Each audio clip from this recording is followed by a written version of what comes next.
اس زمانے میں بہت بہت مشکل ہے کہ چند گھڑی بھی کوئی ایسا مجمع مل جائے کہ جو خالص اور خالص نیک بندوں کا ہو اور مسجد بھی ہو اور مقصد بھی اللہ کا ذکر ہو. یہ بہت بڑی نعمت ہے اللہ تعالیٰ کی دوستوں. اور حقیقت تو یہ ہے کہ میں بھی اسی غرض سے آیا, سفر کیا کہ اگر یہ کام ہو گیا تو اس کا انعام اللہ پاک نے بہت بڑا رکھا ہے, بہت بڑا انعام ہے. حضرت شیخ الحدیث رحمہ اللہ نے ایک حدیث روایت فرمائی ہے کہ جب ایک جگہ پر مسجد ہو یا کوئی جگہ ہو, مختلف جگہوں کے مختلف زبان کے لوگ ایک جگہ جمع ہو جائیں اور جمع ہونے کے بعد وہ اللہ کا ذکر کریں تو اللہ کی طرف سے ایک فرشتہ اعلان فرماتا ہے کہ اے لوگو, اللہ نے آپ کو بخش دیا. تو میرے آنے کا مقصد حقیقت یہی ہے, صحیح بتاؤں تو کہ بھئی ایک میرے دوست ایک نماز جو فوت کر دے بندہ, سنیں, اور انفارمیشن دینے والے کون ہیں آپ یہ ذرا سوچیں. امام الانبیاء بتا رہے ہیں ہمیں کہ ایک نماز جان بوجھ کے بندہ کوئی فوت کر دے تو وہ تو ایسا ہے کہ اس کا گھر بار مال بیوی بچے سب چھن گیا, اس سے کچھ نہیں رہا اس کے پاس.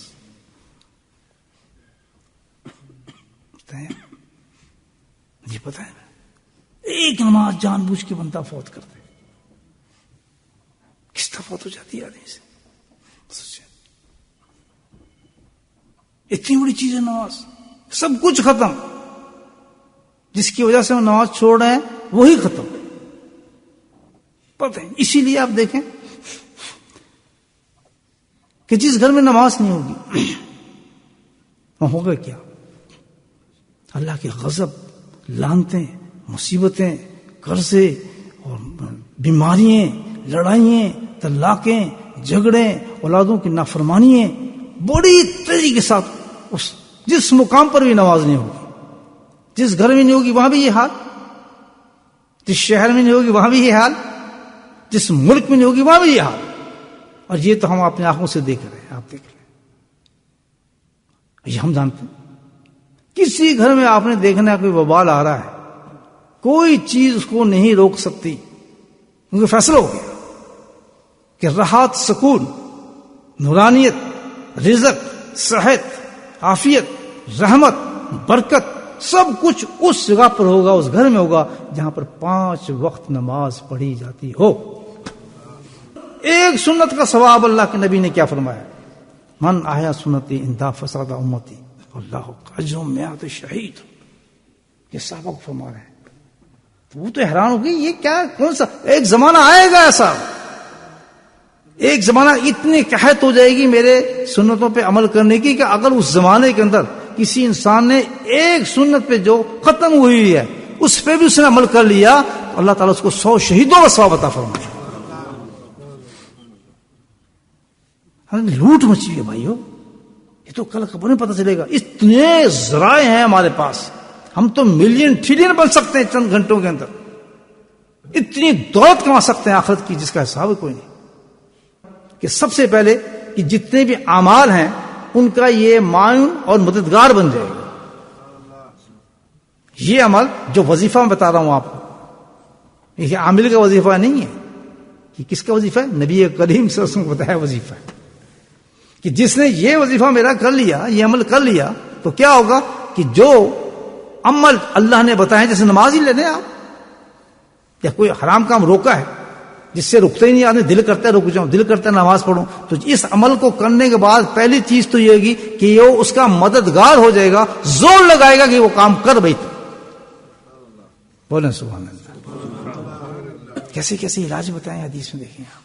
دوسری چیز کیا بتائی کہ اس عمل کے ساتھ یہ ہوگا کہ نہ صرف یہ کہ اس کا مددگار بنے گا یہ عمل, بلکہ کیا ہوگا کہ وہ عمل اس کے لیے بالکل آسان کر دے گا.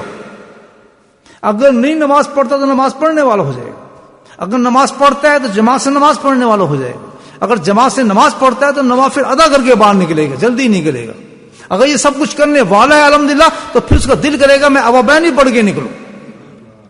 اور پھر یہ بھی الحمدللہ کرنے والا اگر وہ شخص ہے تو پھر کہے گا یار تہجد میں شروع کر دوں. گویا کہ وہ ایسا عمل ہے کہ ہر چیز کو آپ کے آسان کرتا چلا جائے. بولے سبحان اللہ. ماشاء اللہ. بتانے میں کتنا بڑا وظیفہ ہے بتائیں. اس کے آگے کیا ہے؟ تیسرا درجہ اس وظیفے کا کیا ہوگا کہ اس عمل کے ساتھ ابھی ہم نماز تو پڑھتے ہیں نا، ڈنڈے سے پڑھ لی، دھکے سے پڑھ لی، آگے پڑھ لی، لوگ کیا لیکن جب اس وظیفے کے ساتھ انسان کوئی عمل کرے گا، کوئی بھی عمل کرے گا تو پھر خالی نہیں ہوگا بلکہ کیا ہے اس عمل کے اندر محبت پیدا ہو جائے گی. جیسے ہم بزرگوں کی بات سنتے ہیں کہ نماز پڑھتے تھے آنکھوں سے آنسو جاری تھے، ہمارے آنسو جا رہے ہیں، ہم تو سوچتے ہیں جلدی کریں بھائی، امام صاحب نے لمبی قرات کیوں کر دی یار، میں نے جانا ہے، میری دکان کا معاملہ ہے، میرے فلاں کا معاملہ، ساری سٹوری چلتی ہیں. لیکن نماز کی حقیقت کیا ہے؟ اللہ کے سامنے بندہ کھڑا ہے، اس کے قرآن کی تلاوت کر رہا ہے، تو لا محالہ اندر محبت جب ہوگی، یہ تو آپ جانتے ہیں آپ کو کسی چیز سے تو محبت ہے دنیا میں نہیں ہے، اس محبت کو آزما کے دیکھ لیں کہ جب محبت سے کوئی معاملہ ہوتا ہے تو اس کا رنگ ہی اور ہوتا ہے، چیز ہی اور ہوتی ہے. آپ کو سب پتا ہو کہیں نہ کہیں محبت لگتی ہوگی آپ کو، یہ تو ہو ہی نہیں سکتا کہیں محبت نہ ہو آدمی کسی معاملے میں بھی. تو جس کو نماز سے محبت ہو جائے گی، جس اللہ تعالیٰ کے احکام سے محبت ہو جائے گی تو پھر اس کا رنگ بدل جاتا ہے، اس کے سجدے بدل جاتے ہیں، اس کی کیفیت بدل جاتی ہے، اس کا دل ہی نہیں کرتا کہ سجدے سے سر اٹھاؤں میں اپنے رب کے. یہ ہوتا ہے اور میں کر سکتا ہوں، آپ کر سکتے ہیں، زید کر سکتا ہے، بکر کر سکتا ہے، وہ گناہگار کر سکتا ہے کہ جو سگریٹ کے سٹے مار رہا ہے آج، جو غلط کام کر رہا ہے، شرابیں کر رہا ہے، وہی شخص یہی انسان میں اپنی زندگی میں نے دیکھا اس وظیفے کے ساتھ میں نے بدلتے دیکھا، میں نے بدلتے دیکھا، ایک نہیں ہزاروں انسانوں کو الحمدللہ اس وظیفے کے ساتھ میں نے بدلتے دیکھا ہے. اس لیے آپ کو بتا رہا ہوں کیوں کہ وظیفہ حق ہے. ہمارے نبی ارشاد جتنے بھی ہیں آپ کی زبان مبارک سے جو بات نکلی ہے وہ تو حق نکلی ہے، اثر رکھتی ہے. لائے قرآن سے بات کرتے ہیں کہ یہ وظیفہ کیا ہے. حدیث تو میں نے آپ کو سنا. اللہ تعالیٰ قرآن میں بتاتا ہے وَاذْكُرُوا اللَّهَ كَثِيرًا لَعَلَّكُمْ تُفْلِحُونَ. اللہ کے نبی فرماتے ہیں کہ جو اللہ کا ذکر کرتا ہے کثرت کے ساتھ، ذکر کرتا ہے کثرت کے ساتھ، اس کی حالت یہ ہو جاتی ہے الحمدللہ جیسے میں نے آپ کو بتایا. مشکل وظیفہ ہے اللہ کو یاد کرنا، مجھے بتاؤ. ساری کمی پوری کر دیتا ہے اللہ کا ذکر. شیطان نفس کو جکڑ لیتا ہے، گناہوں سے بچائے گا، نمازی بنائے گا، دیندار بنائے گا. کسی چیز کی ہمیں ضرورت نہیں، بس ایک کام ہم شروع کر دیں، وہ کیا ہے؟ اللہ کا ذکر. یا ایھا الذین آمنوا ذکرا کثیرا وسبحوہ بکرۃ واسیلا هو الذی یصلی علیکم وملائکتہ لیخرجکم من الظلمات الی النور. یہ قرآن کہتا ہے کہ آج کا بے نمازی اللہ تعالیٰ کہتا ہے جس نے ذکر کیا، اللہ گارنٹی دے رہا ہے کہ جو آج کا اندھیروں میں گناہوں کے اندر کل وہ نور کی چھاؤں کے اندر گھومتا پھرے گا. کس وجہ سے؟ اللہ کا ذکر کرنے کی وجہ سے. کتنی بڑی چیز ہے اللہ کا ذکر. آج یہی وجہ ہے دوستو، سمجھ گئے بات، کہ ہم جو گناہ کرتے ہیں، دل چاہتا ہے نماز نہیں پڑھ سکتے، دل چاہتا ہے ہم گناہوں سے بچ نہیں سکتے، اس کی وجہ واحد یہی ہے کہ ہم نے اللہ کے ذکر کو چھوڑ دیا.